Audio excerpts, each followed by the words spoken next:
What's up, YouTube? So yeah, we're here with yet another video, and this is going to be the video following my engine install. So the main thing you're going to see in the video is basically me installing the engine and getting ready to start the vehicle. But we did run into the complications with that engine. So right now, this is the engine as it sits right now. I've taken the heads back off.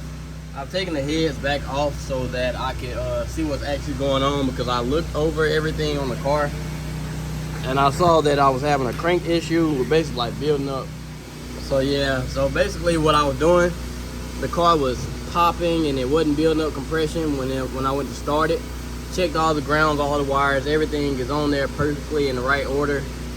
Then we get around to checking out the heads and the intake valve. I got to turn the engine over, and basically there's no lifters, there's no rockers on the springs right now, so every valve should be closed. But this is what we're seeing as of right now. This is cylinder number 2, cylinder number 4, cylinder number 8, and then cylinder number 6, and then cylinder number 8. Don't know head that's on the ground. You see cylinder number 7, cylinder number 5, cylinder number 3, and cylinder number 1. So basically what happened was every valve, because of the tolerances on the engine, every valve ended up hitting the piston. And basically every intake valve is bent from piston to valve contact. So basically you can see the release and stuff like that. So this is going to be the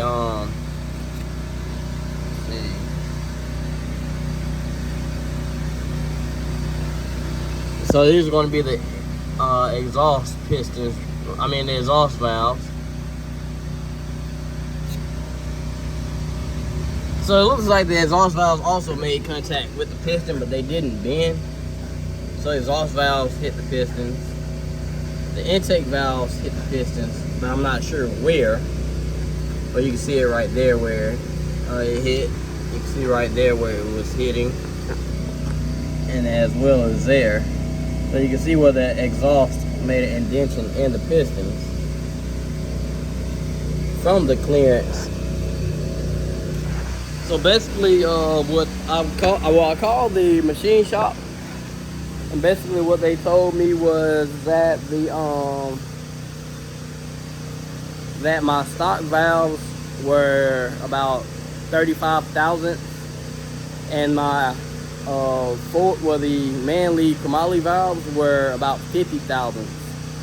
And when they did the machining at the shop and they took that little layer off, they took 5,000 off of the heads and 5,000 off of the block itself. So that will bring my heads closer to basically the dome and the head. It'll bring closer to the piston by about 10,000. And so basically you're looking at a thin margin, because you already have release cuts in the piston. And so with that being said, you can see how close the dang on pistons, the valves are coming to the pistons. And so basically with that cut and the valves being about 15 thousandths over, that'll add about 25,000. That's a 25,000 difference in clearance from stock to basically the ported application with the forged valves, which they're supposed to be stock application, but I'm guessing they're not.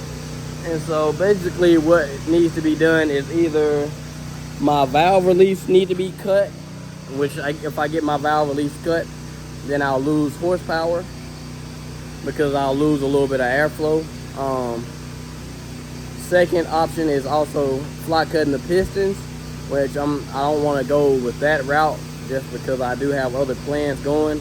I want to keep my same compression. And then the third route is basically to just run a thicker gasket.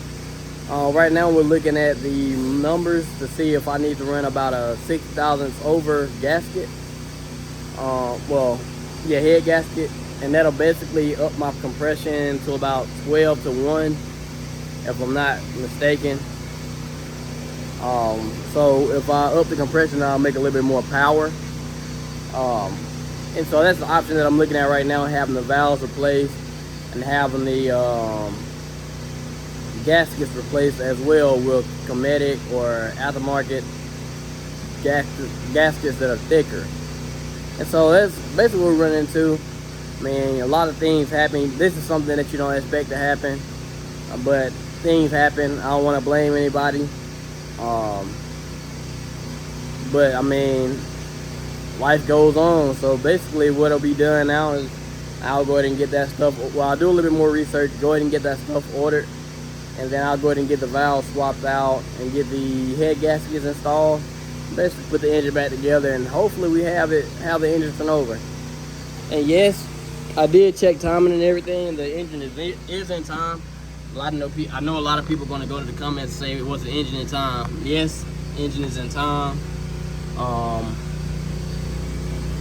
And so basically that's the only thing that was happening was the clearance. But yeah, the machine shop did an awesome job on the work. But yeah, like I said, things happen. Basically I guess I'll put it on my end was ordering the I was the one that ordered the valves, but I was told that the valves should be a direct replacement with the stock valves, but I guess it wasn't correct, so now we're here. But yeah, I just wanted to give y'all a little update on what was going on with the Camaro. And basically go ahead, like, comment, and sub to my channel. You'll go ahead and turn on post notifications on, because when we come back, we're coming back harder than ever, baby.